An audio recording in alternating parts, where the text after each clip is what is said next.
А перед началом этой озвучки я хочу, чтобы вы поддержали автора этого фильма. Ему будет очень приятно, если вы оформите подписку на его канал. Ссылочка, как всегда, находится в описании. Ну и всем желаю приятного просмотра. Я не женюсь на ней.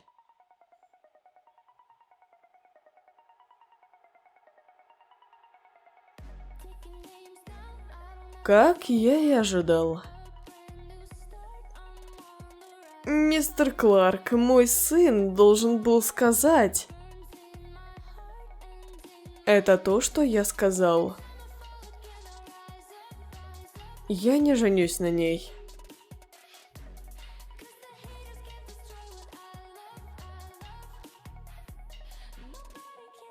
Все в порядке. Если ты не хочешь жениться на ней, это нормально, мы полностью понимаем. Нет, нет, нет, нет, нет.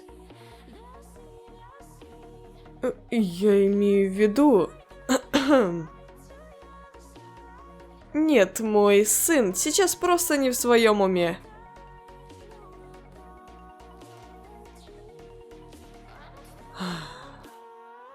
В моих словах нет ни лжи, ни ошибок. Я искренне извиняюсь за трату вашего времени, мистер Кларк.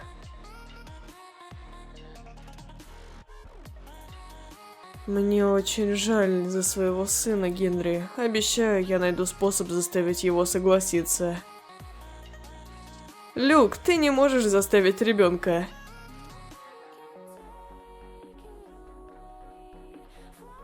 Я обещал тебе, что мой сын женится на твоей дочери еще до их рождения. Что за глупое обещание? Давай не будем сейчас об этом. Ну, ладно. Ну, наверное, нам уже пора. Хорошо, увидимся в следующий раз. Ну что ж, пора идти, милая.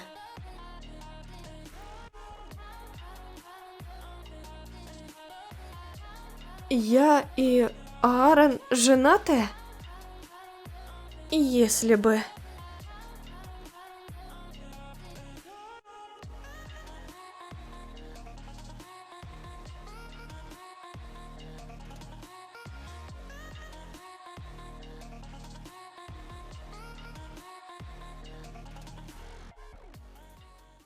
Любимая, мы дома. Я на кухне.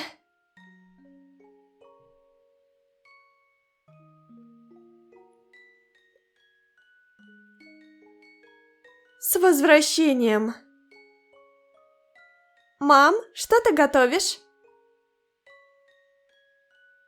Думаю, ты уже знаешь по запаху, что я готовлю. Конечно. Ну как все прошло? Спустя несколько минут.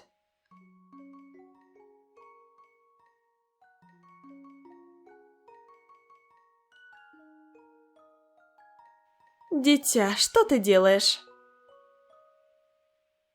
Я читаю книгу.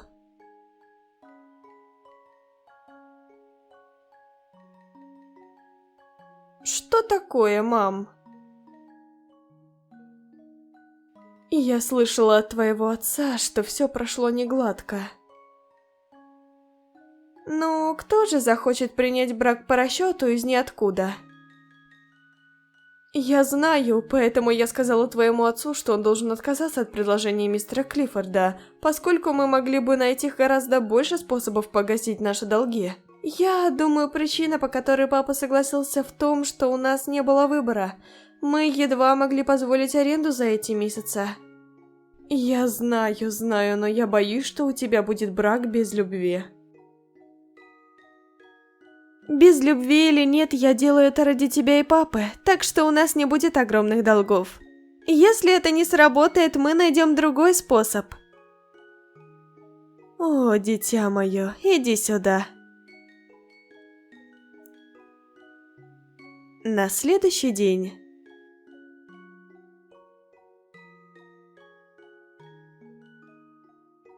Надин!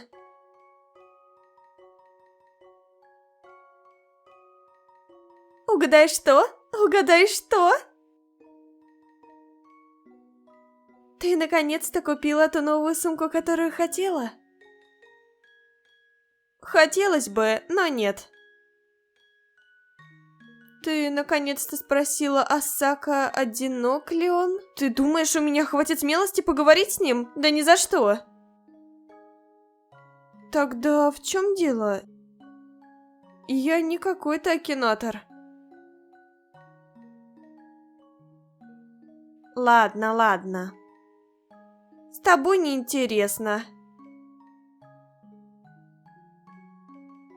Ну, босс наконец-то позволил мне возглавить предстоящий проект.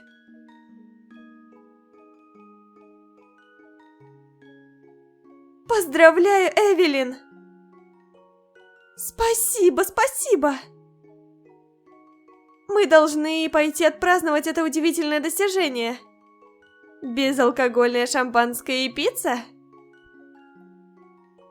Как всегда. И вообще, над каким огромным проектом ты будешь работать? Лидер Эвелин Амброуз. Ну что ж, я буду мозговым штурмом и помогу своему клиенту визуализировать идеальный дом в сфере недвижимости. На этом листочке полно информации о моем клиенте и о чем... Аарон Клиффорд. Да, так зовут моего клиента. Разве он не красавчик? Не стану отрицать. Он красивый.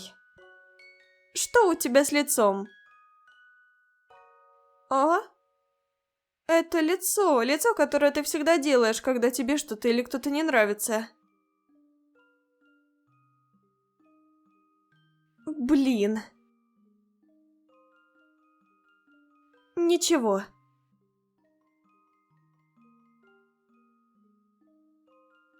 Ты не сможешь убежать от меня? Ты, наверное, его знаешь? Или хочешь с ним познакомиться? О! У тебя с ним какие-то отношения?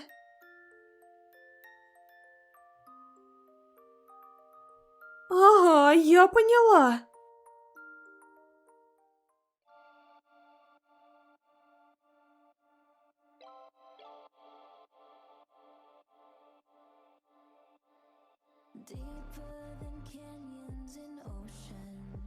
Ой, я забыла, что мне уже пора возвращаться к работе.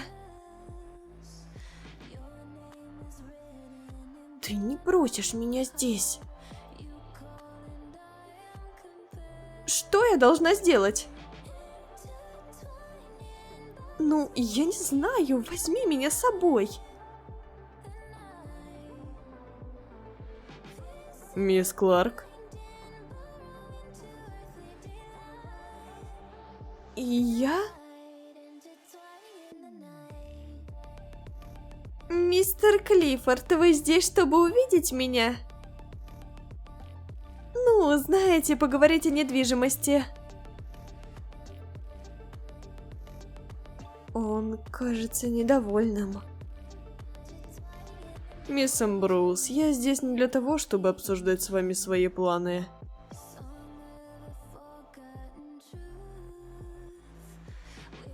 Я здесь для того, чтобы поговорить со своей невестой. Ты не собираешься садиться? Все хорошо. Как хочешь. Ну? Какую новость хочешь услышать первой? Хорошую или плохую новость? Что? Плохую новость. Плохая новость, я согласен на брак по расчету. Не скажу, что сам этого хочу, так как чувствую, что меня заставили. Так что вместо этого это принудительный брак по расчету. Хорошая новость, ты и твои родители наконец-то получите деньги, чтобы погасить свои долги. Это все? Что? Ты хочешь большего от меня или... Нет, я имею в виду, это все, что ты собирался сказать, потому что мне кажется, что ты еще хочешь что-то сказать, но не можешь. Почему ты так думаешь? Потому что это подозрительно. Ты преодолел весь этот путь просто сказать эти вещи без всякого мотива. Не переживай, это все. Я хотел лично сообщить тебе новость. Помни, свадьба состоится через 5 месяцев, так что у тебя есть время, чтобы выбрать свадебное платье и так далее. Я пойду.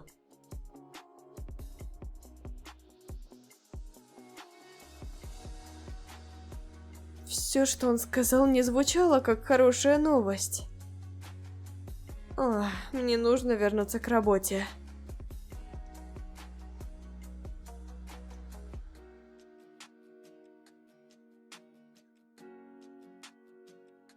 Ты уже сказал ей?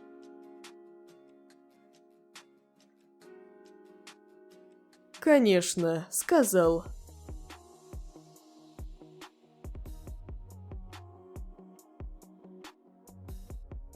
Хорошо, можешь теперь идти. Несколько дней спустя.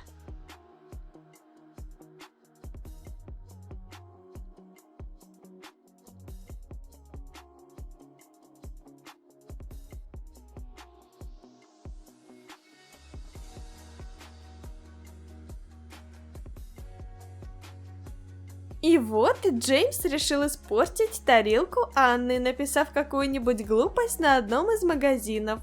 Но...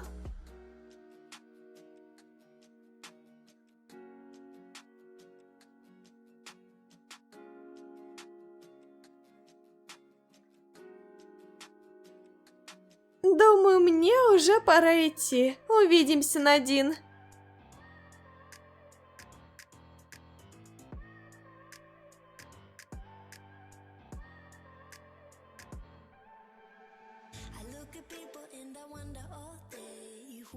Какого черта он здесь делает? Ты таки будешь стоять там?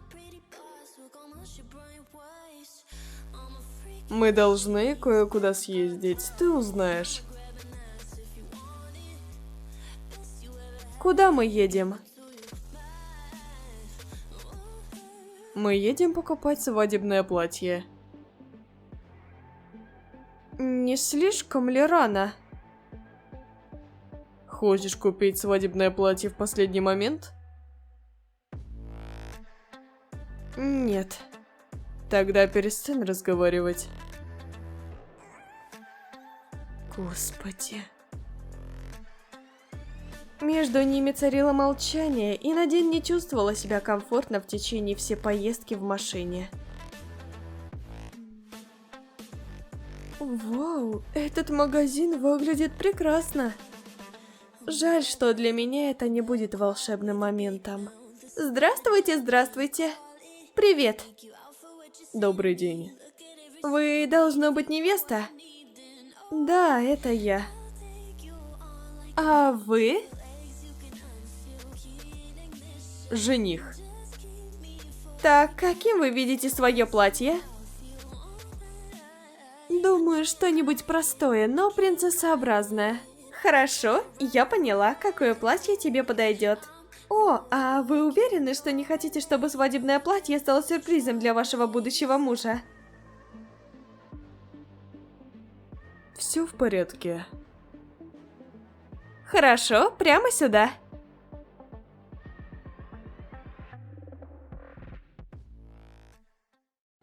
На протяжении всей жизни Надин и подумать не могла, что в столь раннем возрасте отправится за свадебным платьем во взрослую жизнь. Примеряя одно платье за другим, она на секунду забыла о том, за кого должна выйти замуж, пока не оглянулась назад. Аарон просто смотрел, как она одевается в свадебное платье, как будто он просто смотрел телешоу, которое не стоило его времени. Его выражение лица ни разу не изменилось. «Надин, можно вас кое о чем спросить?»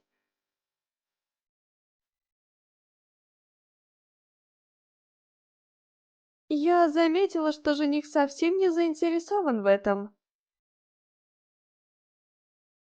Не волнуйтесь, он всегда такой. Надин солгала, потому что она точно знает, что ничего не знает об Аароне.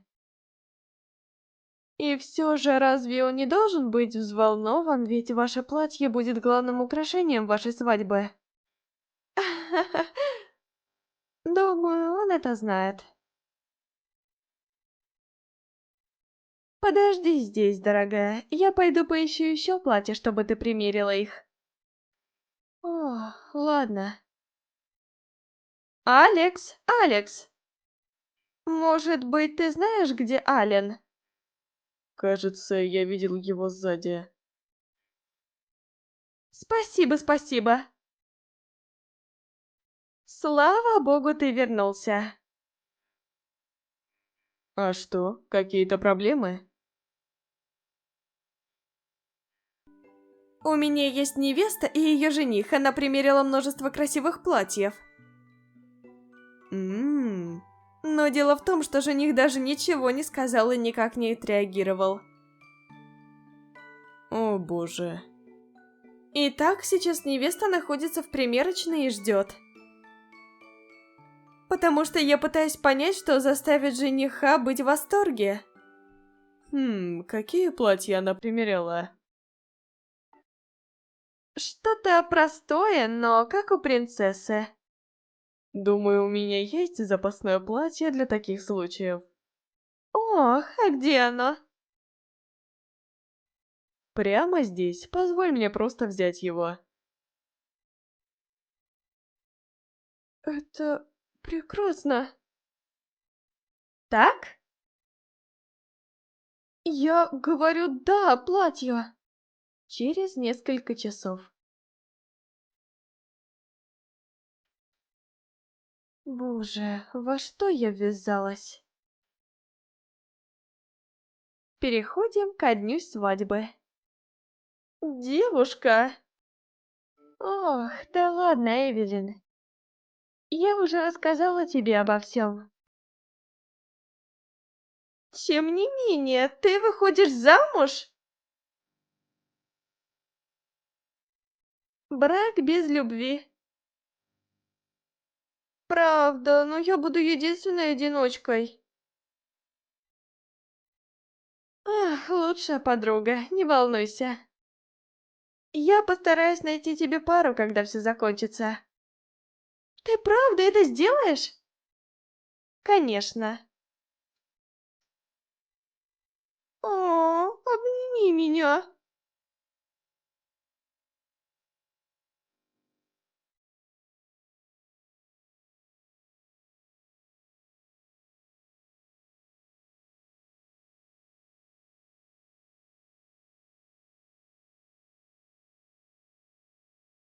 Мисс, Да? перед лицом Бога и этих свидетелей я объявляю вас мужем и женой. Вы можете поцеловать невесту? Надин ждала небольшого поцелуя, поскольку не ожидала, что он сделает что-то, что сделал бы любой другой жених. Однако все обернулось неожиданным образом. Какого черта? Ах, Во время свадебного приема Надин не осознавала, что ей это нравится. Радость от того, что ее семья и друзья веселятся, отвлекала от ее напряженных отношений между ней и Аароном. Аарон просто крутил свой бокал в руке, не желая смотреть на людей, которые веселились. Ему самому это не доставляло никакого удовольствия. Несколько часов спустя. Наконец-то это все закончилось. Он не выглядит хорошо. Ты хорошо себя чувствуешь?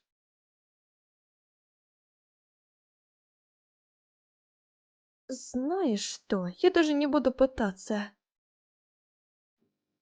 Уже дома.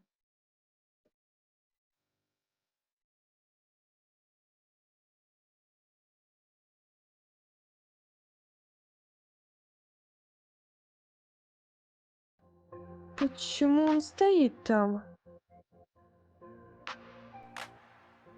Послушай, Надин, в этом доме будут свои правила. Правила? Зачем мне нужны правила? Во-первых, тебе нужно следовать расписанию, которое я составил. В расписании указано, в какое время нужно готовить еду утром, в обед и на ужин, что нужно делать по дому и так далее. Ты найдешь его на кухне. Разве это не... Во-вторых, тебе разрешается задавать мне только 10 вопросов в день, не более. Это человек! Тебе не разрешается входить в мою комнату, но в любом другом месте можно. Будто меня интересует какая-то учебная комната. Что это было? Ничего, ничего. И в-четвертых, самое главное правило. Нам не разрешается испытывать друг другу романтические чувства. Легко как пирог, правда? Но при этом... Что? Осталось еще 9 вопросов, как я и говорил. Примечание. Мы должны изображать любовь-морковь перед друзьями и коллегами моих родителей. Почему мы должны? Осталось 8. Так что Они будут думать, что вся эта история с принудительным браком по расчету сработала. Я не хочу, чтобы моих родителей унижали, когда... Ах, да, они помогли твоим родителям вылезти из долгов. Это же справедливо, правда? Почему ты думаешь, что я буду следовать всем правилам, которые ты придумал? О, если так, то... Разорвем брак.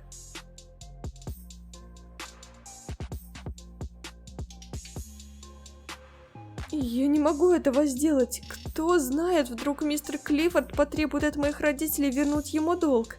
Это приведет к еще большим долгам. Так я и думал. Наш брак всего лишь закон и лист бумаги. Взаимных чувств нет, я прав? К тому же, раз ты собираешься жить под моей крышей, лучше следовать правилам, которые я установил. И не беспокойся, я не лишу тебя свободы общаться с другими людьми. Тебе разрешено ходить куда угодно и с кем угодно. Только не попадись на глаза кому-то из знакомых, ладно? Любимая. Во что я вляпалась? Спустя несколько минут.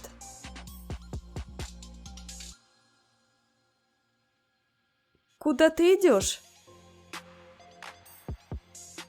Не твое дело. Верно. Только не говори мне, что думаешь, что я проведу с тобой ночь. Я провести ночь с тобой из всех людей? Я лучше проведу ночь с людоедом, чем с тобой. Извращенец.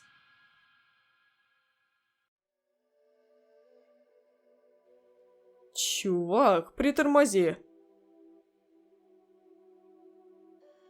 Тебе когда-нибудь хотелось исчезнуть?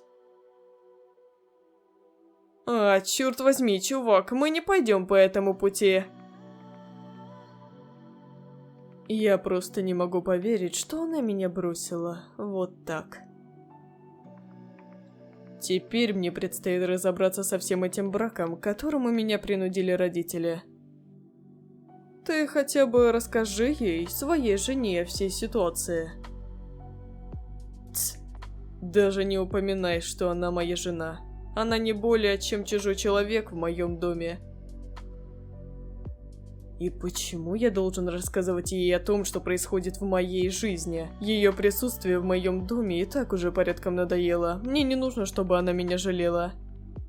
Господи, кто научил тебя так говорить о девушке? Особенно с женой. Я предупредил тебя. Ладно, прости. В любом случае, ты должен был знать, что Лаура никогда не хотела ни выходить замуж, ни заводить семью и детей. Лаура.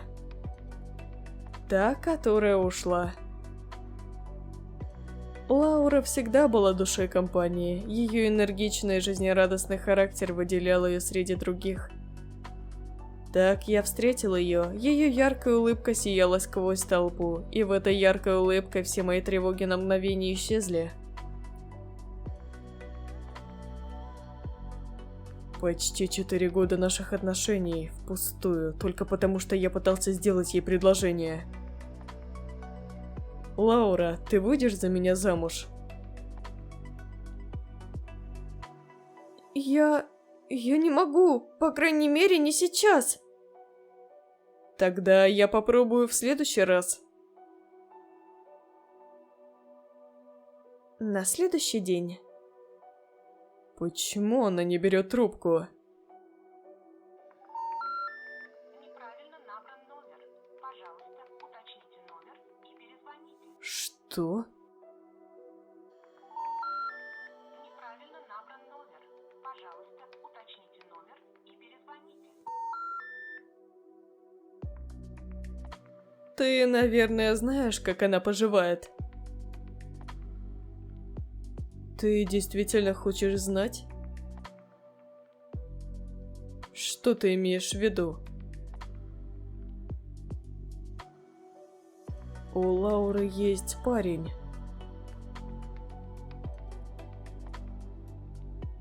Иди и ударь его!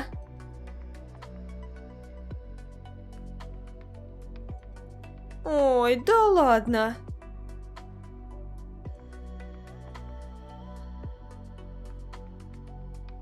Вы не против, если я войду? Этот человек тяжелый. О, да, извините, заходите. Ты его друг? Данте, его лучший друг. Приятно познакомиться.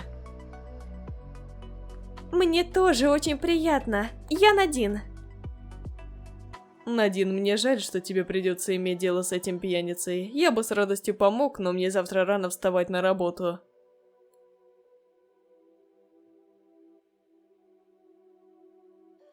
Нет, все в порядке. Я справлюсь с ним. Большое спасибо. Я пойду.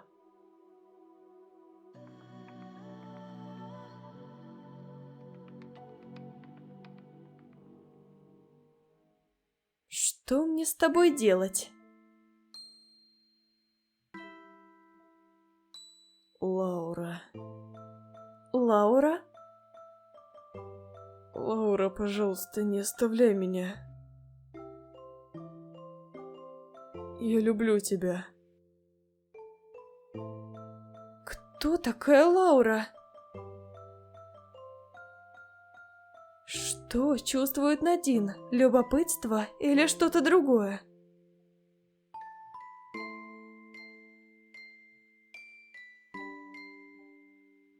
Я что, заснул на диване? Мне голова раскалывается.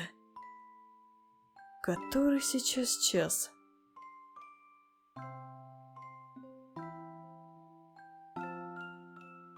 Доброе утро. Я приготовила тебе суп, так как ты вчера слишком много выпил. Я не голоден.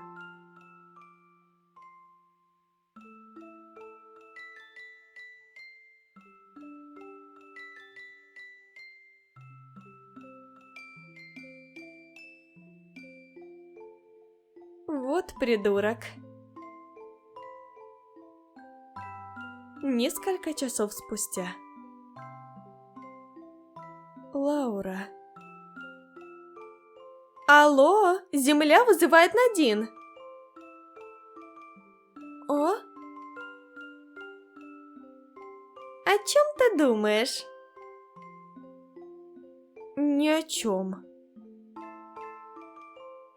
Как прошла ночь? Эви! Я уже 1000 раз говорила тебе о ситуации. Ты уже должна знать, что ничего не произойдет.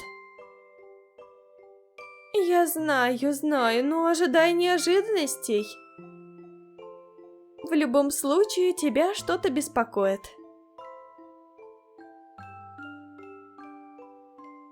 Возможно. Девочка, когда-то мы были еще стажерами, а сейчас... Думаешь, я не буду улавливать твои маленькие действия, когда тебя что-то беспокоит? И что я такого делаю, когда беспокоюсь? Ты отвлекаешься, отвечаешь только, а потом отказываешься. Ладно. Так что, подружка, не расскажешь мне, что случилось? Если честно, я и сама не знаю. Что?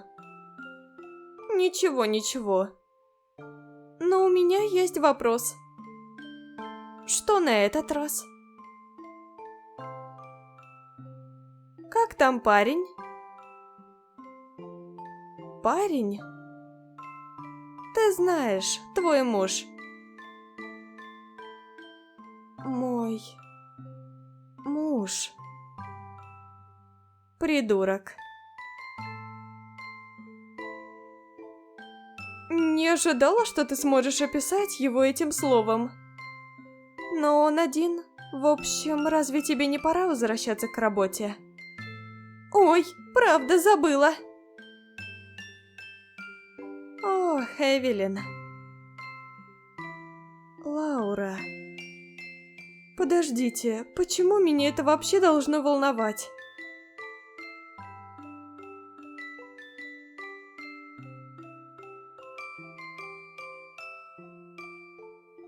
Аарон Клиффорд.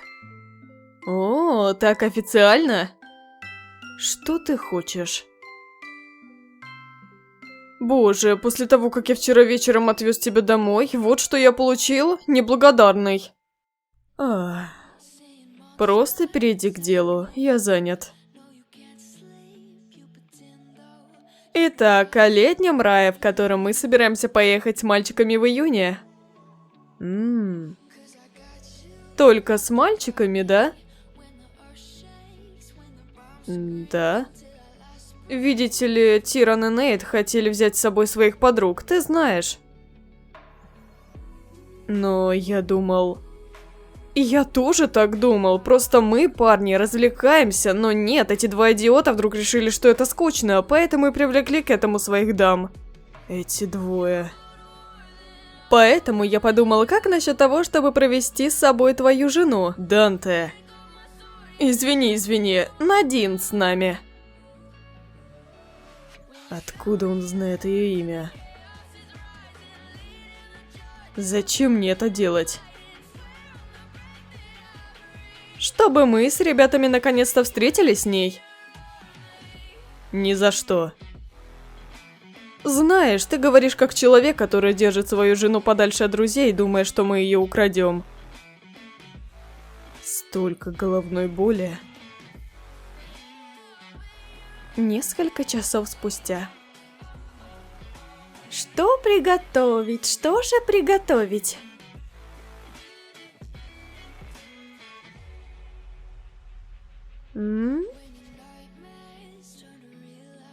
Что он может там скрывать? Куда ты собралась?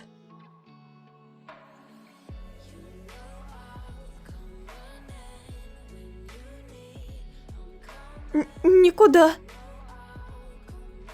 Господи, я чувствую его взгляд позади меня. Возможно, мне стоит взглянуть на него в ответ? Подожди, черт, он слишком близко, настолько, что я могу почувствовать запах его одеколона. Подожди, что? Надин, у меня есть для тебя потрясающая новость. С каких пор у него появились потрясающие новости? Что? С этого момента у тебя будет своя комната.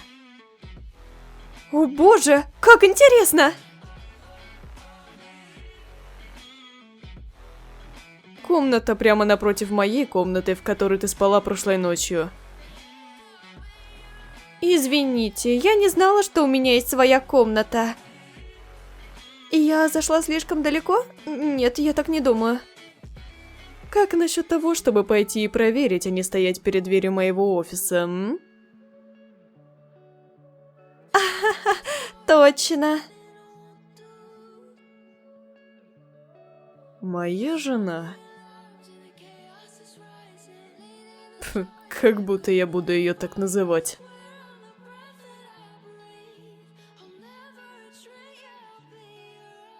Так, это моя комната. Выглядит мило.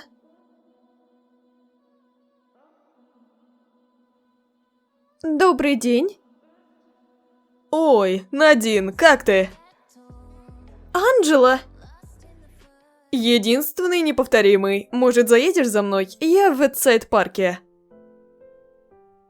Подожди, не говори мне. Я здесь, в Атланте, чтобы навестить тебя, Дарна. Только не это прозвище снова.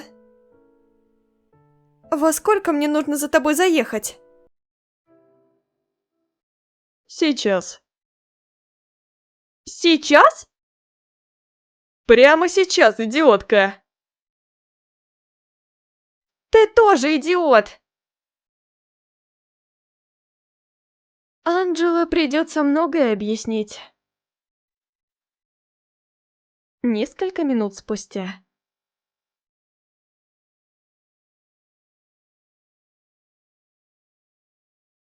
Мне нужна вода.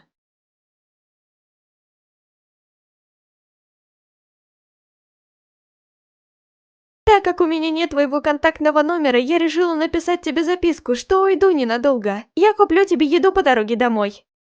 Какая пустая трата бумаги.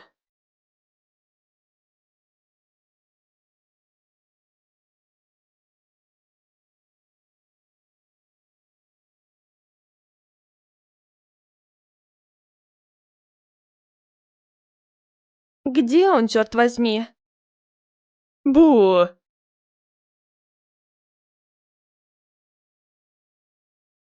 Ты пытаешься меня убить?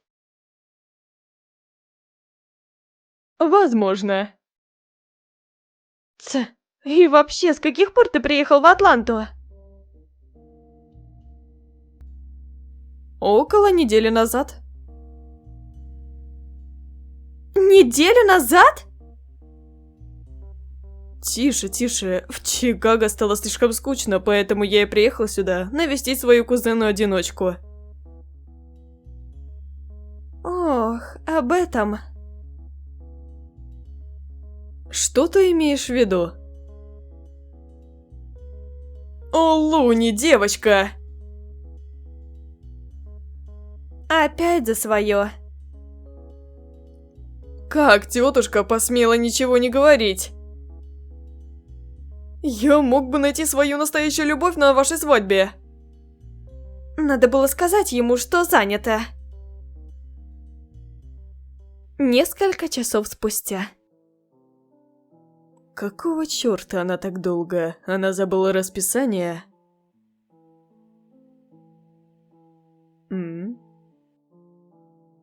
Вот и все. О, у тебя такой красивый дом. Вообще-то, это не... Надин, ты вернулась? О, а он горяч. Ой, заткнись. Он твой муж?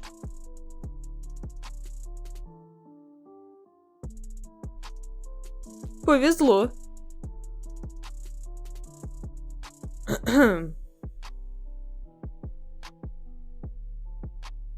Это Анджела. Он останется здесь ненадолго, если ты не против. Что, если я буду против? Пригласить гостя, которого я не одобрил заранее. Но он мой гость.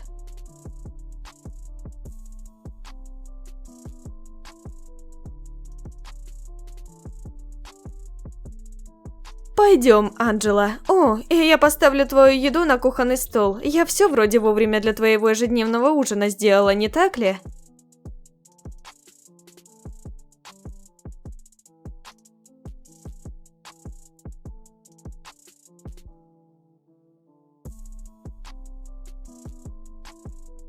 Ну, расскажи мне о... Придурок. Властный. Ого. Почему? Хочешь, чтобы я добавила еще? Слишком много. Нет, я не... В общем... Как найти мне здесь красивого британца или даже американца? Ой, заткнись! Ой, да ладно! Позже. Ты уверен, что не хочешь, чтобы я отвезла тебя домой? Не волнуйся, я вызову такси, ведь мой отель совсем рядом. Как скажешь. Пока-пока, увидимся в следующий раз, Дарна. Увидимся, Диего. Грубиянка. Надин.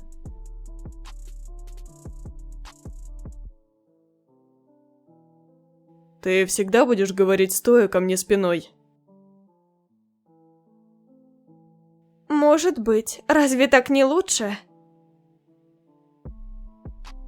Просто посмотри мне в глаза. Хорошо, я хотел поговорить с тобой кое о чем. Что на этот раз? Отношения, да?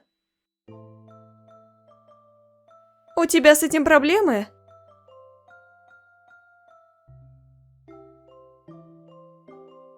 Ну? Я хочу тебя. А? Что? Я хочу, чтобы ты поехала со мной в путешествие в июне с моими друзьями. Что?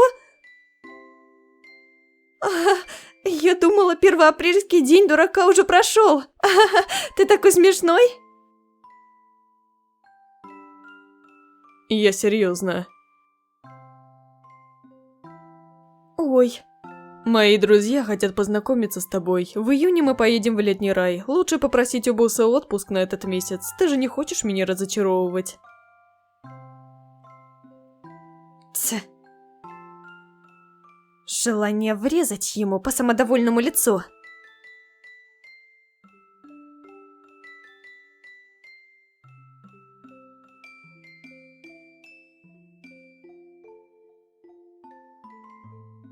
Сейчас самое подходящее время.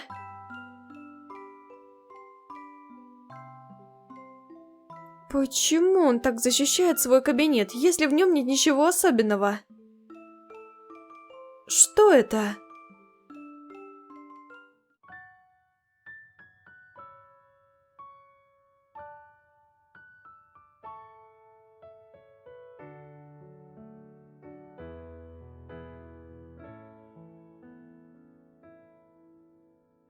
Значит, у него были отношения. Я только что разрушила его отношения? Ее рыдания эхом отдавались в тихой ночи. Мысли о том, что она разрушила чьи-то отношения, разбили ее вдребезги. Она никогда не хотела разрушать, казалось бы, здоровые отношения, поэтому над ней нависло чувство сожаления. Ночь стала невыносимой. 3 дня спустя.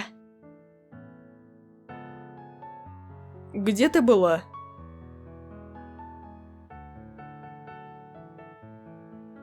Нигде. Неделю спустя. Нам нужно поговорить. Я занята.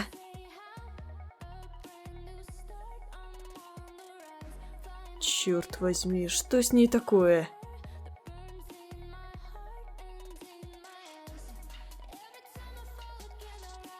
Итак, Данте будет там? Откуда, черт возьми, они знают друг друга? Да, он там будет. Супер! Почему ты спрашиваешь? Ничего.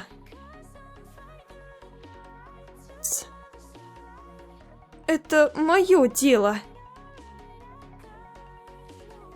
Йоу, Данте, сколько еще минут мы будем ждать Аарона? Чуваки просто не успевают. Не мог бы ты просто потерпеть? Извините, что заставил вас ждать. Это не проблема. Аарон! Боже, как у тебя дела? Нормально, Ванесса. Так. Аарон, ты познакомишь нас со своей женой?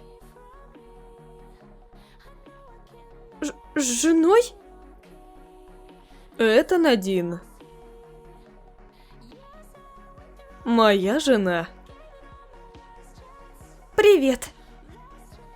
О, очень приятно познакомиться, Надин. Да, очень приятно.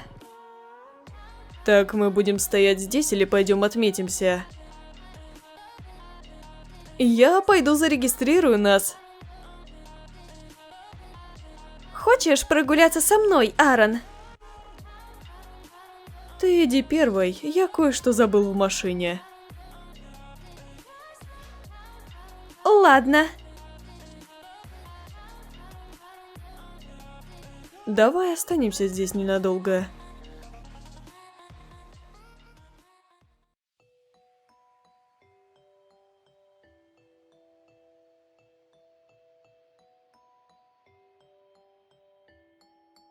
Кто-то уже сходит с ума. Я пойду проверю ее.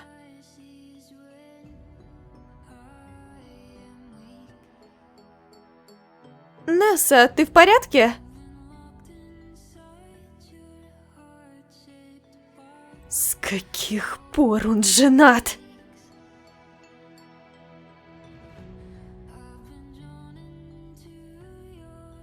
Аарон!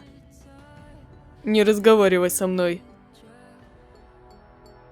Ой, да ладно, я не виноват, что Ванесса умоляла меня прийти. Ты знал, как она себя ведет. Я знаю, но я... Просто закрой рот. Но я хотел сказать тебе кое-что. Я просто чувствую что-то неладное, понимаешь? Но перед этим, где ты нашел Надин? Что ты имеешь в виду? Имею в виду, она такая привлекательная. Она симпатичная, милая, вроде бы хорошая. Ты мог бы взять ее. Что за черт, бро? Очевидно, я просто шучу. Короче, что ты говорил о странном чувстве? Это о Данте.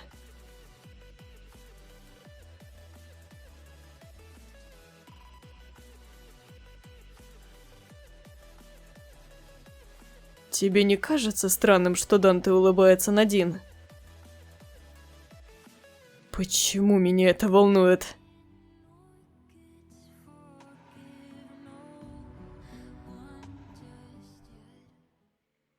Ты уверен, что это все нам нужно? Думаю, да. Мы всегда можем вернуться позже, если что-то забудем. Ты прав. Что смотришь, красавчик? Ничего. И не беспокойся, я не лишу тебя свободы общаться с другими людьми. Тебе разрешено ходить куда угодно и с кем угодно. Что сказала, то и сказала. И Надин, и Данте добирались до отеля более длинным маршрутом, наслаждаясь обществом друг друга. Хотя один был поражен, один не разделял того же чувства, что и другой. Несколько часов спустя. Где ты была?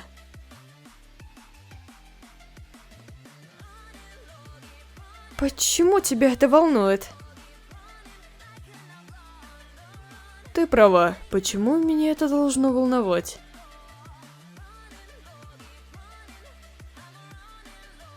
Он ведет себя странно.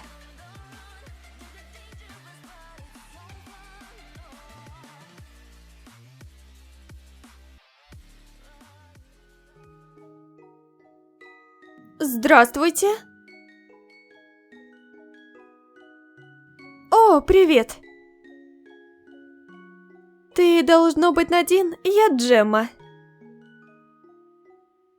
Приятно познакомиться. Ну, я хотела спросить, не хочешь ли ты присоединиться к нам в клуб? Ничего страшного, если ты не хочешь приходить. Я просто подумала, не хочешь ли ты расслабиться сегодня? Так как это то, что мы с другими обычно делаем, когда зависаем. О боже, я снова болтаю. Нет, все нормально. Я с удовольствием приду. Все собираются? Да, не волнуйся, у тебя есть время, дабы подготовиться. Остальные еще не закончили. Хорошо. Не могла бы ты помочь мне выбрать наряд? Почему бы и нет?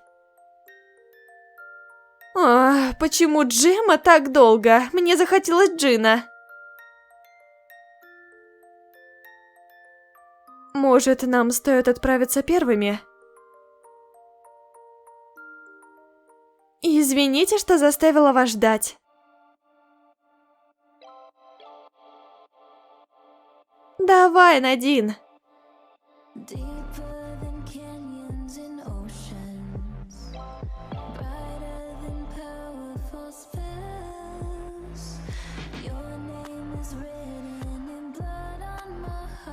Я думаю, теперь уже все здесь. Начинаем! В клубе. Хочешь свой обычный напиток, Аарон? Угу. Я скоро вернусь.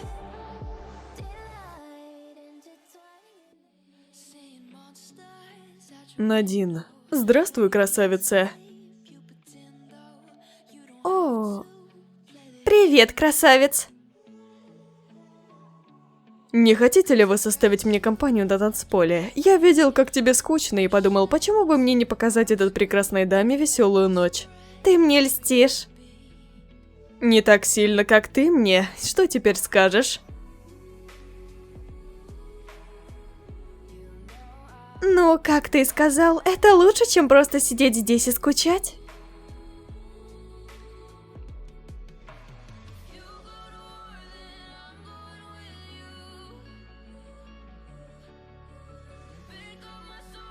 Когда ей казалось, что это самая счастливая ночь в ее жизни, танцуя со случайным незнакомцем, который заставил ее чувствовать себя комфортно, все пошло не так, как она ожидала. Ты очень хорошо танцуешь.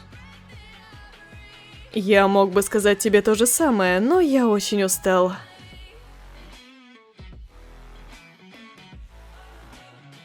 Как насчет того, что ты пойдешь со мной ко мне? Смешно. Ну давай. Пожалуйста, прекрати. Но минуту назад ты была такой кокетливой. Я сказала... Ты глухой.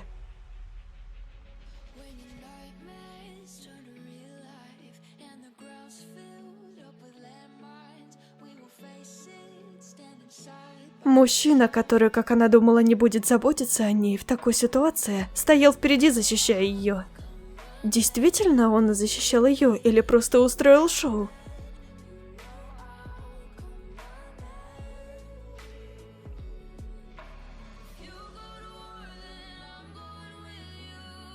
Ты дура, тебе надо было быть осторожней. Ты когда-нибудь была в клубе?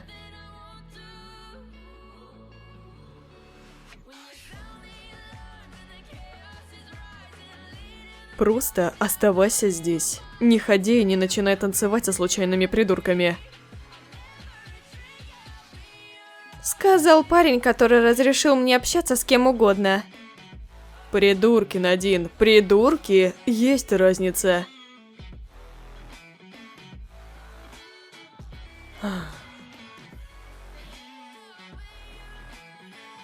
Прости. За что ты извиняешься? За неосторожность. Неважно. Несколько минут спустя. Вы действительно собираетесь просто сидеть здесь? Давай, Надин, пойдем потанцуем. Нельзя приходить в клуб только для того, чтобы сидеть. Давай повеселимся. Надин смотрит на Аарона, ожидая одобрения. Полагаю, он уже слишком пьян, чтобы ответить. Алло, Аарон! Просто уйди и перестань меня раздражать. Он сказал то, что сказал. Пойдем, Надин. Я не знаю. Девочка, я тебя прикрою. Ладно, ладно.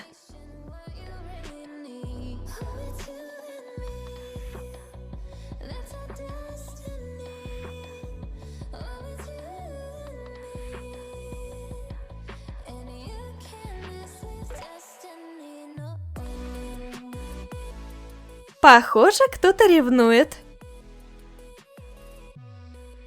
Я? Ни за что. Не волнуйся, в конце концов он твой муж, ты имеешь полное право ревновать. Неужели? Эй, у меня есть идея, если ты не против. Что такое? Заставь его ревновать. Ты с ума сошла? Девочка, не делай вид, будто я не видела, что ты сделала несколько минут назад.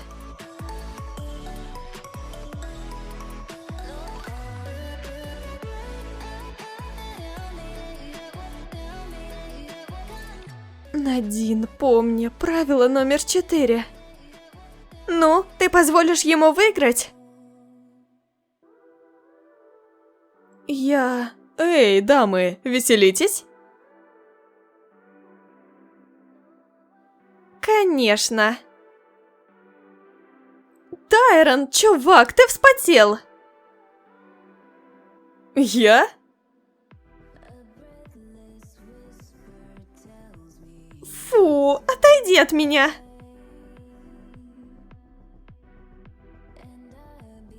Ну вот и все. Похоже, они очень близки друг с другом. Они хаотичный дуэт в группе. Понятно. Эй, ты хочешь уйти из этого места и пойти куда-нибудь еще?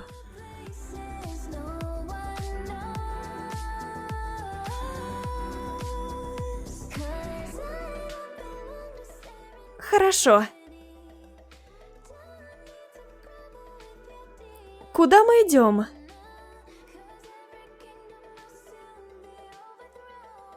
На пляж. И откуда ты знаешь, как туда добраться? Мы с ребятами уже однажды посещали это место. Неудивительно, что вы знали, где находится клуб. Это Джеймс вспомнил. Ладно. Несколько минут спустя. Кажется, мы почти на пляже.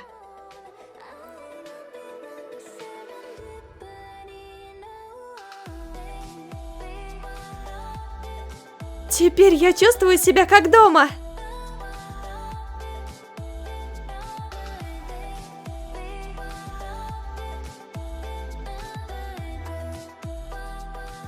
Как дома? В Филиппинах. Никогда не думал, что ты жила в Филиппинах.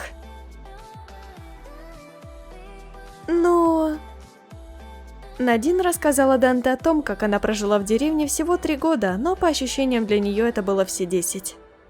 Я до сих пор не могу поверить, что ты это сделала. Он это заслужил. Надин.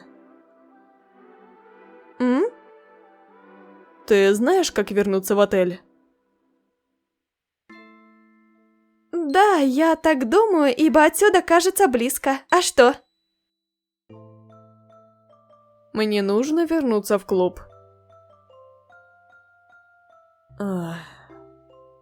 У меня предчувствие, что Тайрон действительно пьян. Есть вероятность, что он будет слишком пьян, чтобы вернуться в отель самостоятельно. Он всегда такой? К сожалению. Тогда тебе лучше идти. Ты уверена, что сможешь вернуться самостоятельно? Я не против проводить тебя обратно. Нет, все в порядке. Если ты так говоришь... Береги себя. Ты тоже. Что за ночь?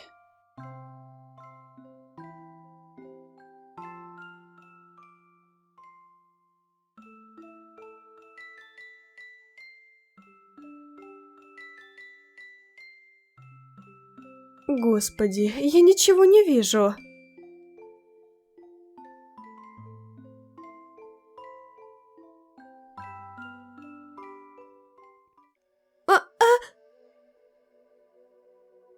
Эй, отпусти меня! Кто ты такой, черт возьми?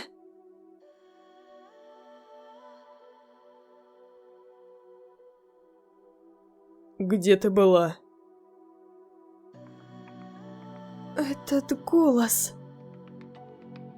Я не собираюсь повторяться, Махал. Откуда он знает это слово?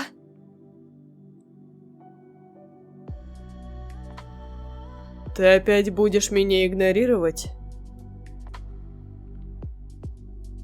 Где я была, тебя не касается. Разве не это ты всегда мне говорил?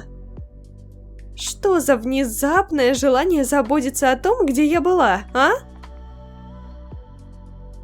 Так я и думала. А теперь шевелись, от тебя воняет алкоголем.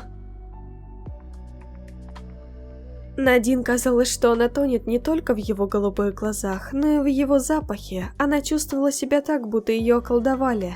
В то время как Карен чувствовал себя потерянным в ее зеленых глазах. В них чувствовалось спокойствие, почти как в гармонии с природой. Все вокруг было громким, и стук их сердец, танцующих в ритме друг друга, и шум поздней ночи, и тяжелая тишина, разносящаяся по комнате. Я не могу это сделать. Я пьян в стельку. Успокойся, успокойся. Он пьян, как он сказал, ничего особенного. Черт, я же сказала, успокойся ради Луни. Позже. Надин спала на одном из диванов, учитывая, что она знает, что Аарон не хочет спать рядом с ней. После буйной ночи и Надин и Аарон уснули, хотя напряженная атмосфера уже ослабла, утром оба столкнулись с невыносимой ситуацией. На следующий день.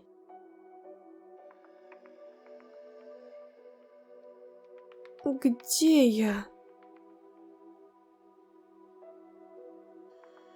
Подожди, с каких пор я... Ты наконец-то проснулась?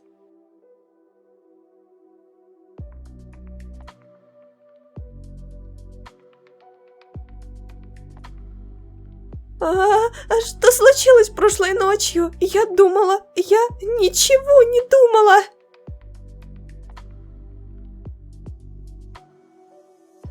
Между нами что-то было прошлой ночью? Попробуй встать. Что? Просто сделай это.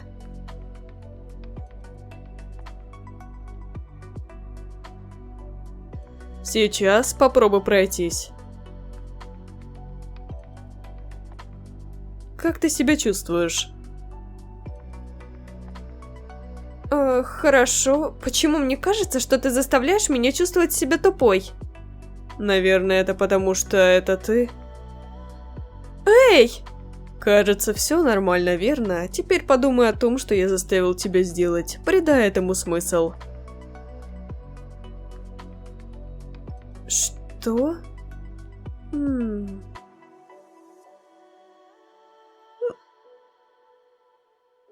Аарон!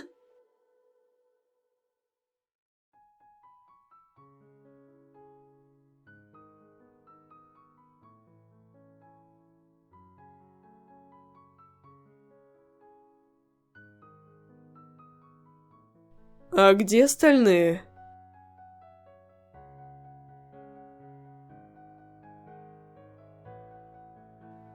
Они пошли по магазинам. Для чего? Кристал хотела новый комплект купальников, Ванесса, я даже не знаю, Джемма вышла на пробежку, Данте пошел купить что-нибудь на вынос, а Тайрон с Кристал и Ванессой, ну ты понял, в качестве вешалки для их сумок. А почему ты не пошел? Я все еще нахожусь в похмелье после вчерашнего вечера, а ты? Чувствую себя хорошо. Как? Ты буквально был самым пьяным из нас.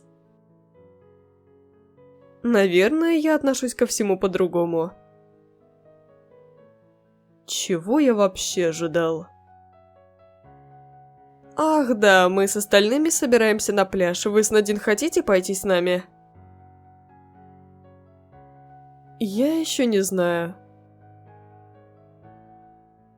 Хорошо, но тебе лучше принять решение до того, как мы уйдем. Ладно, ладно.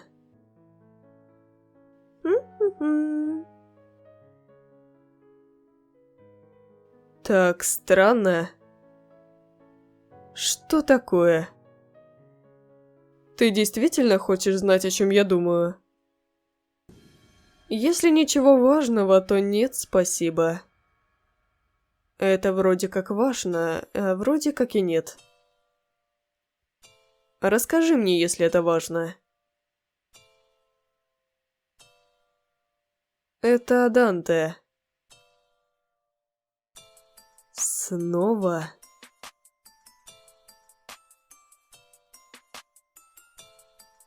А что, Данте? Я видел, как они с Надин выходили из клуба прошлой ночью. Через пару часов Данте вернулся весь улыбающийся. Должно быть, между ними что-то было. Я знаю, что Данте твой лучший друг, но странно, как он ведет себя по отношению к твоей жене. Когда он с ней, он выглядит как больной от любви щенок.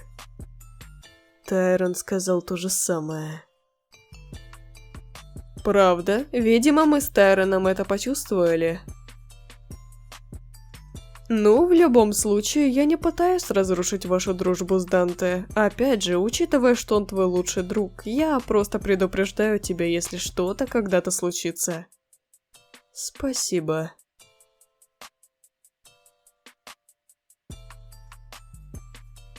Ты можешь общаться с кем захочешь. Ты что-то сказал? Нет. Кажется, мое ухо меня подкололо.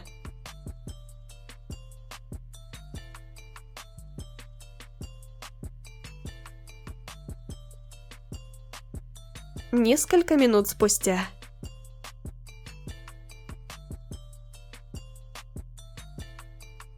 Дома никого нет?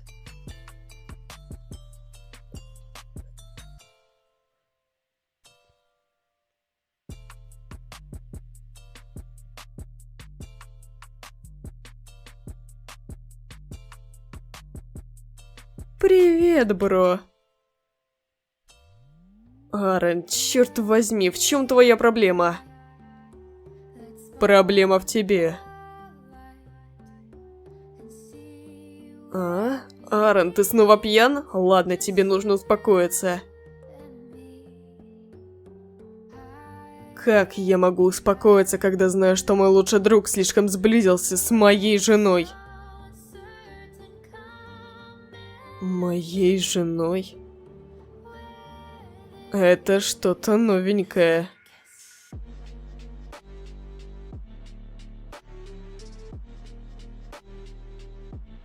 Воу, приятель, почему тебя это волнует?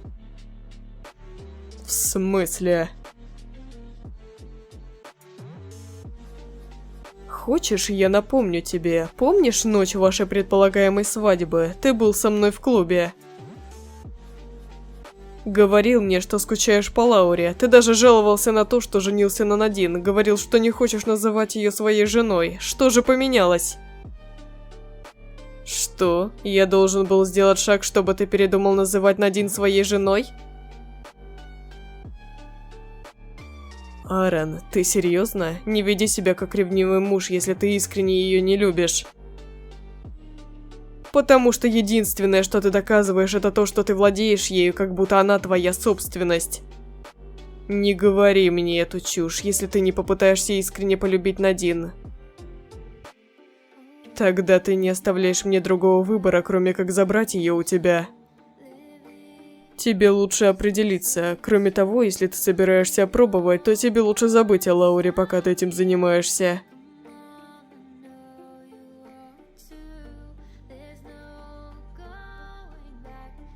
Надин.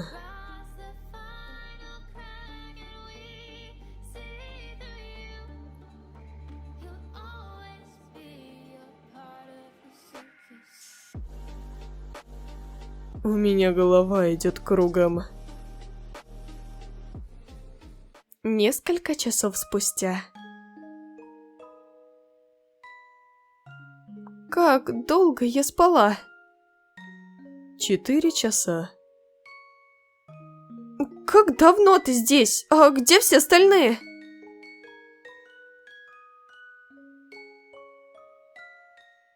Мы должны были пойти с ними на пляж. Тогда почему ты меня не разбудил? Потому что ты спала как младенец. Что? Неважно. Как давно они покинули отель? 3 часа назад. А что? Мы все еще можем пойти и... Надин. Будет лучше, если мы просто останемся здесь, в одиночестве. О, только не это. Я не хочу. Хорошо, тогда как насчет того, чтобы пойти куда-нибудь? Миссис всегда люблю гулять. Миссис, что? Куда мы пойдем? Куда хочешь. Куда захочу? О боже! Аарон, посмотри на милых рыбок! По-моему, они выглядят как обычные рыбы. Это для тебя, а для меня они выглядят красиво.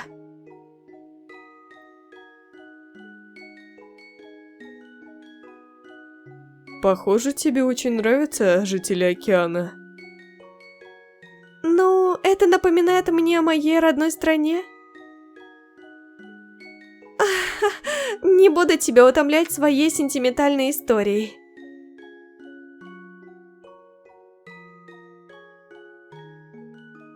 Во всяком случае, давай пойдем вон в тот туннель.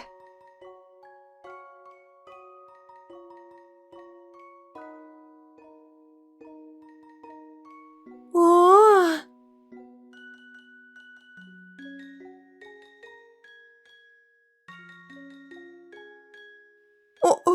Аарон, давай сфотографируемся вон там, быстрее! Хорошо, хорошо.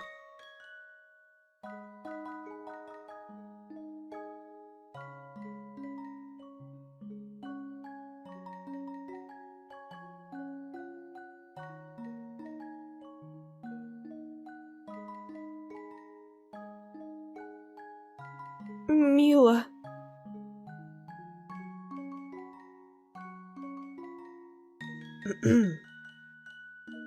Так, куда мы пойдем дальше? О, точно. Давай просто пройдемся по этому туннелю.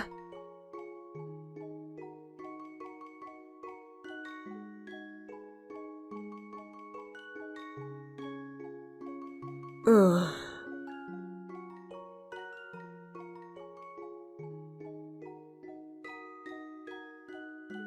Не могла бы ты мне дать 1 секунду? Конечно.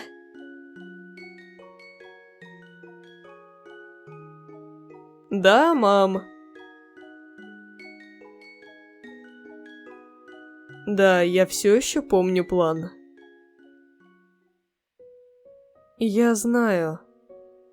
Хорошо, скоро увидимся. Да, увидимся. Ах. Интересно, почему он так долго? Ты вернулся? Пойдем, уже поздно. Но сейчас только 6 вечера. Сейчас же.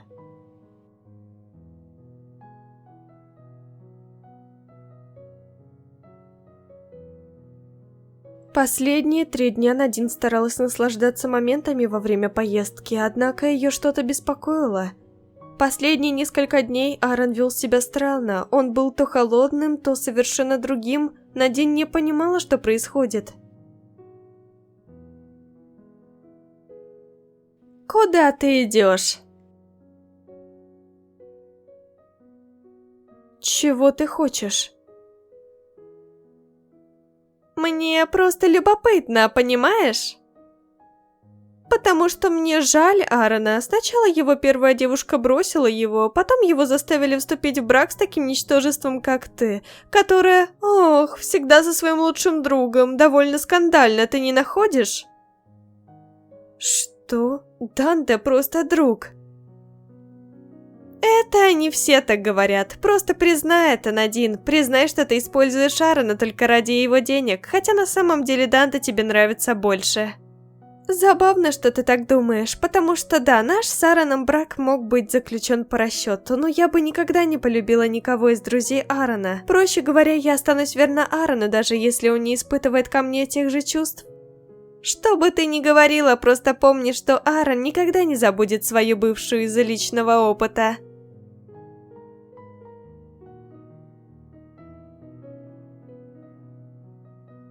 Что ты здесь делаешь? Это я должна спросить тебя об этом. Разве я не могу беспокоиться о своей жене? Своей жене? Что-то новенькое. С каких пор ты называешь меня своей женой? Прямо сейчас? Ты еще не ответила на мой вопрос.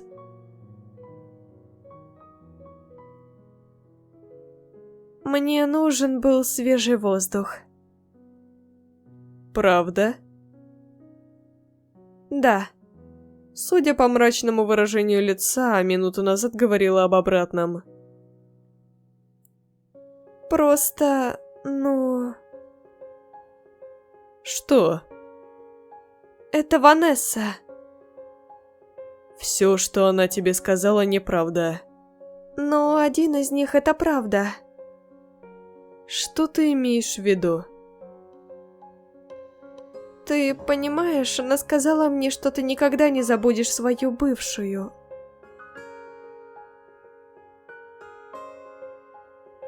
Вот видишь, это правда, так что никогда не называй меня своей женой. Все это брак по расчету, в конце концов.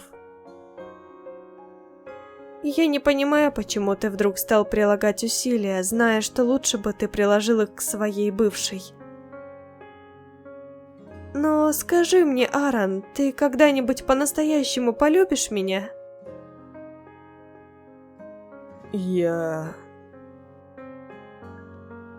Ты даже ответить нормально не можешь. Что ты хочешь, чтобы я сделал? Что я хочу от тебя? Я хочу, чтобы ты глубоко задумался и понял свои истинные чувства ко мне. Я готова подождать, но не заставляй меня ждать слишком долго, пока я не изменю свое отношение к тебе, а затем соглашусь на развод. Тогда почему бы тебе просто не развестись со мной сейчас? Потому что, Аарон, во мне еще есть надежда, что однажды ты полюбишь меня. Разве ты этого не понимаешь? Зачем я вообще пытаюсь? Я просто теряю время. Мне очень жаль, Надин. Следующий день.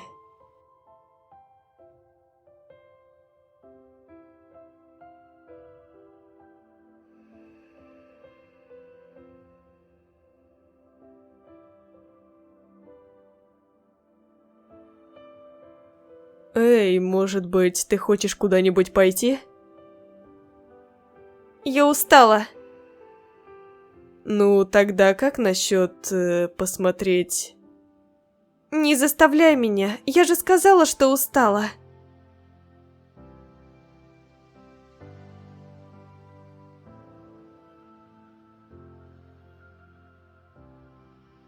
Может, я была слишком строга? Нет, неправда. Он заслужил это.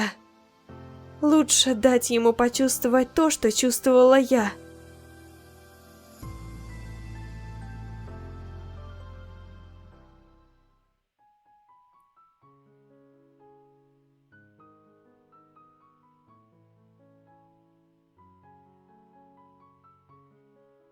Аарон что-то заметил краем глаза.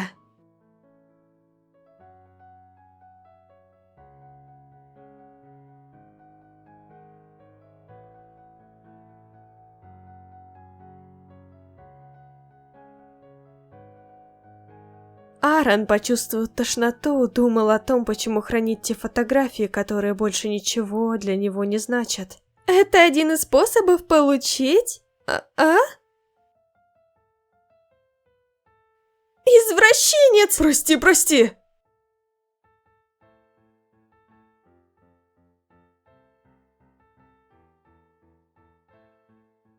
Вот же... Через несколько минут. Как неловко.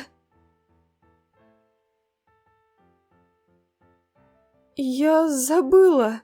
Мне еще нужно приготовить ужин для этого идиота.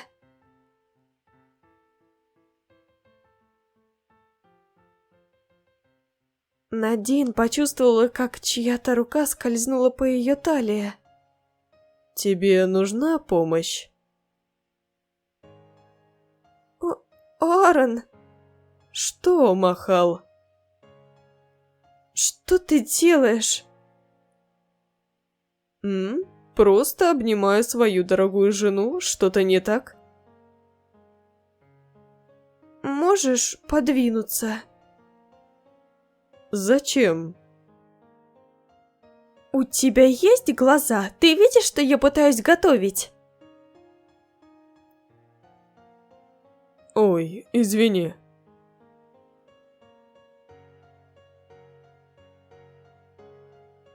Аарон, чего ты хочешь? Ничего, просто продолжай готовить.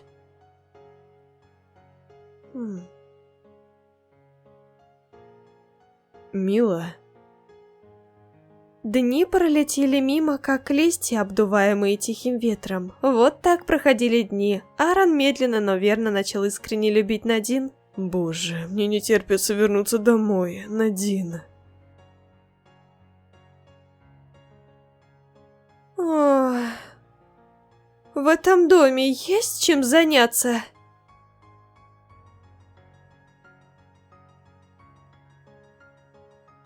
Эй, девочка, я знаю, что у тебя еще выходной, но... Хочешь пойти со мной в клуб? Ты знаешь, я обычно не хожу в клубы. Да, я знаю, но только сегодня, пожалуйста. Скажи мне, почему ты решила, что хочешь пойти в клуб?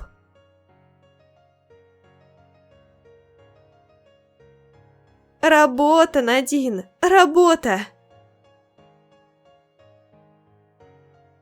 Пожалуйста, я не буду тебя ни к чему принуждать, просто сходи со мной.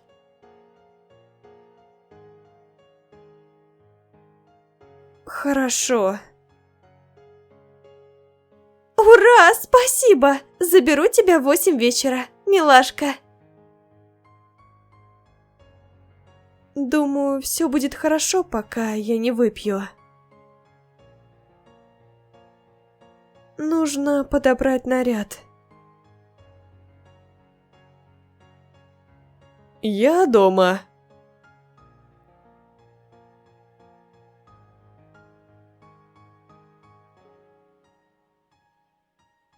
Надин?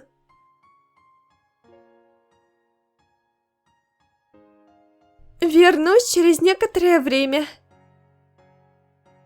Пожалуй, я могу подождать.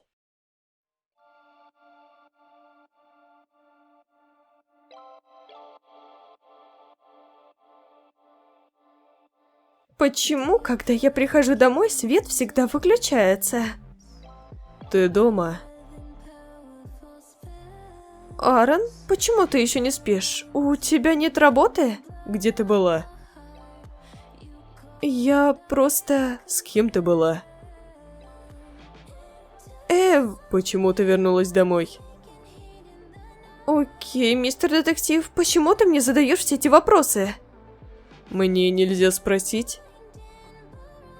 Но ты спрашиваешь слишком много. Я просто волнуюсь. Ты? Волнуешься? Да, волнуюсь. Волнуюсь, что кто-то может флиртовать с тобой, не зная, что тебя уже ждет муж. Я ношу кольцо. И все же...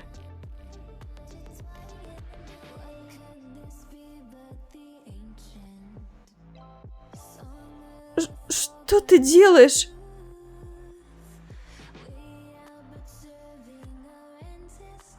Ты заставила меня ждать слишком долго.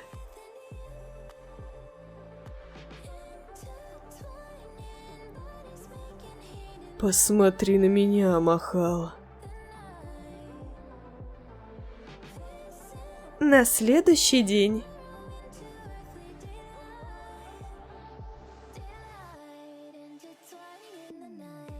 Доброе утро, Махал. Не хочешь попробовать встать?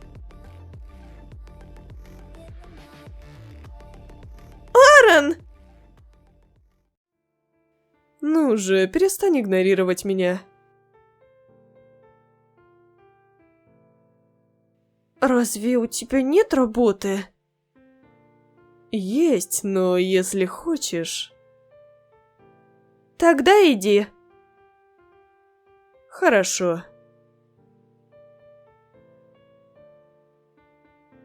Береги себя, я скоро вернусь.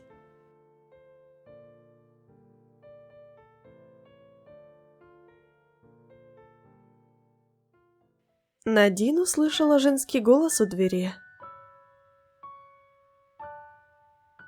Аарон, я и не знала, что ты теперь здесь живешь.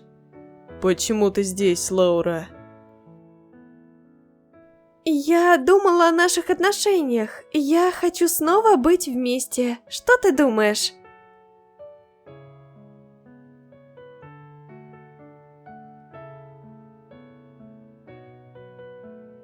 Да.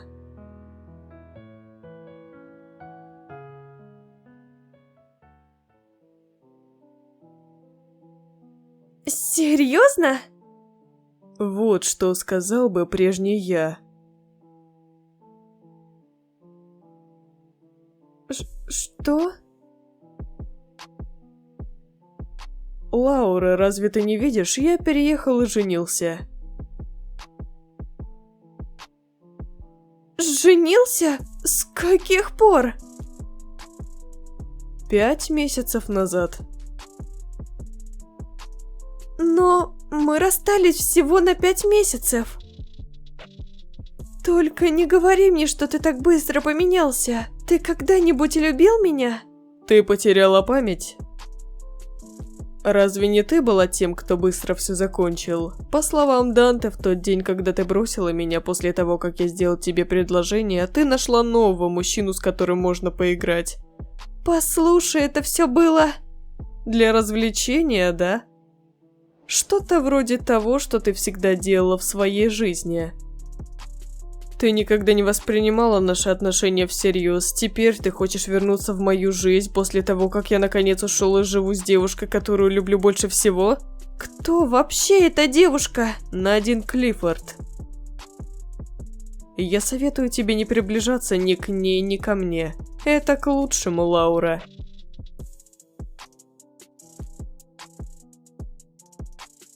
Тебе лучше уйти, пока я не получил судебный запрет на тебя.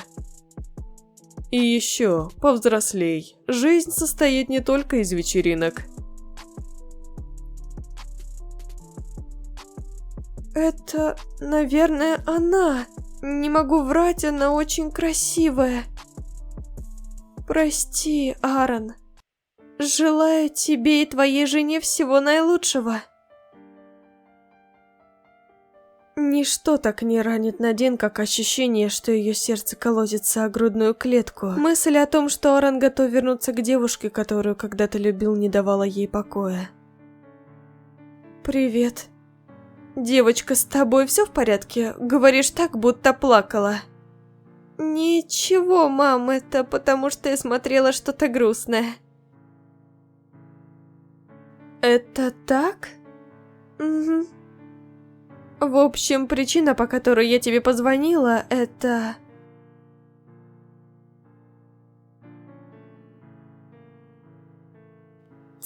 Хватило наглости вернуться. Интересно, что задумала Надин? Неправильно набран номер. Пожалуйста, уточните номер и перезвоните.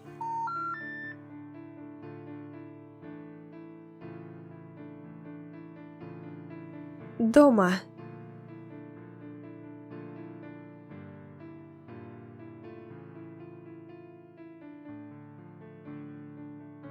Спасибо за все. Спасибо, что заставил меня поехать с тобой в путешествие. Я до сих пор наслаждаюсь каждой секундой, проведенной с тобой. Пожалуйста, не ищи меня. Это только усложнит жизнь нам обоим. Я доставлю документы об аннулировании нашего брака как можно скорее. Я знаю, что ты этого ждал. Спасибо за помощь моим родителям. Надеюсь, у тебя все будет хорошо. Нет, нет, нет, нет, нет. Кольцо, кольцо. Надин! Надин? Глупый мальчик, это я, мама твоя. Чего ты хочешь? Я хотела поделиться с тобой хорошей новостью. Что? Ты забыл? Мы с твоим отцом наконец подали в суд на этих поддон. Мама, что ты сделала? Ты только что... Неудивительно, почему она ушла. Она ушла? Пф, не говори мне, что она тебя бросила. Не волнуйся, сынок, она была всего лишь пешкой. Я найду тебе... Мне никто не нужен, кроме Надин.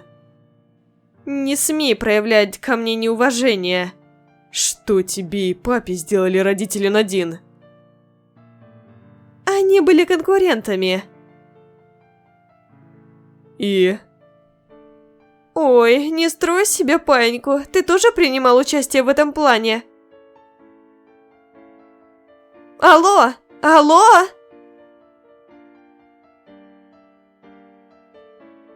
Он чувствовал, как иголки пронзают его грудь, слезы текли по лицу от боли. Впервые он чувствовал, что ничего не может сделать. Что будем делать, мама? Не волнуйся, мы с твоим отцом что-нибудь придумаем. Но, дорогая, почему у тебя с собой твой багаж?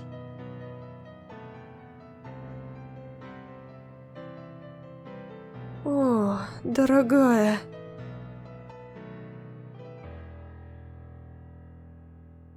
Я пойду открою.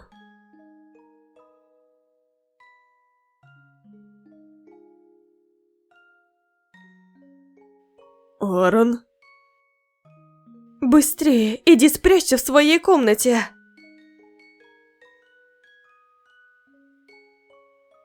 Мистер и миссис Кларк, я... Хватает смелости показывать свое лицо? Пожалуйста, просто... Аарон, не трать время зря. Я знаю, что сделали мои родители, это неприемлемо. Ты так считаешь? От их имени я очень сожалею из-за моих родителей.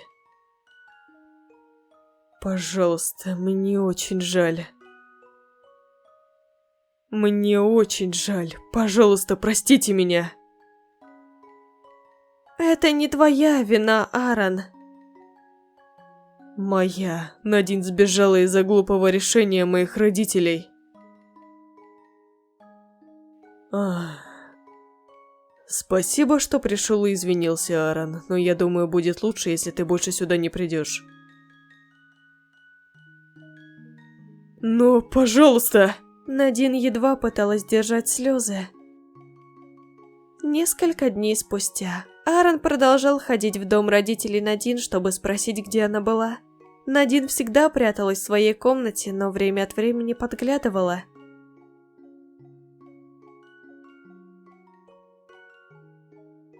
Йоу, тебя не было в офисе несколько дней. Чувак, когда мы пойдем отрываться? Ты в порядке? Я идиот. Аарон. Пожалуйста, я просто хочу поговорить с Надин и... Надин здесь больше нет. Что? Она уехала, Аарон. Куда? Скажите, пожалуйста, я хочу загладить свою вину перед Надин. Я знаю, Аарон, знаю. Пожалуйста, мама. Дайте мне увидеть ее. Спустя месяц.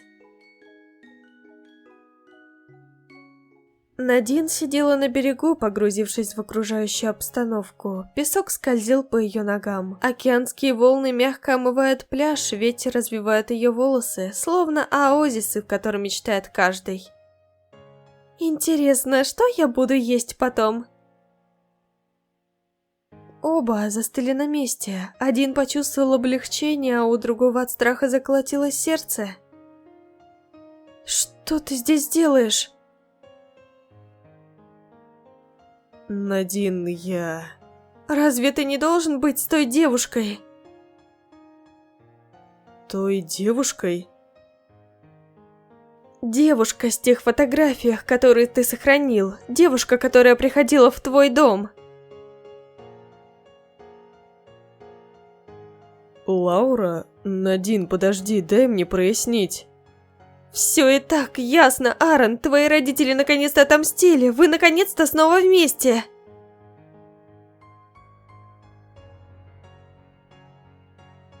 Надин, я люблю тебя и только тебя. Я предполагаю, ты недостаточно долго слушала, когда я разговаривал с Лаурой.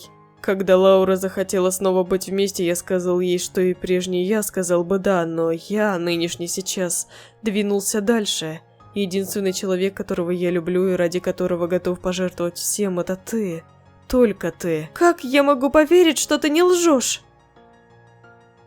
Если бы я врал, я бы не пытался найти тебя все эти месяцы без остановки. Ты не понимаешь, сколько я путешествовал по стране, чтобы найти тебя. Откуда ты узнал, что я была на Филиппинах? Твоя мама, возможно, сказала мне, но она никогда не говорила мне твое точное местонахождение, просто страна, в которую ты поехала. И насчет моих родителей, я оборвал с ними все связи, сейчас пытаюсь помочь твоим родителям доказать, что мои родители лгали. Мне очень жаль, что я не сказал тебе сразу всю правду, мне действительно очень жаль. Аарон! Прости, прости меня, Махал. Эй, посмотри на меня, все хорошо, я здесь. Я думал, что потеряю тебя из-за своих глупых решений.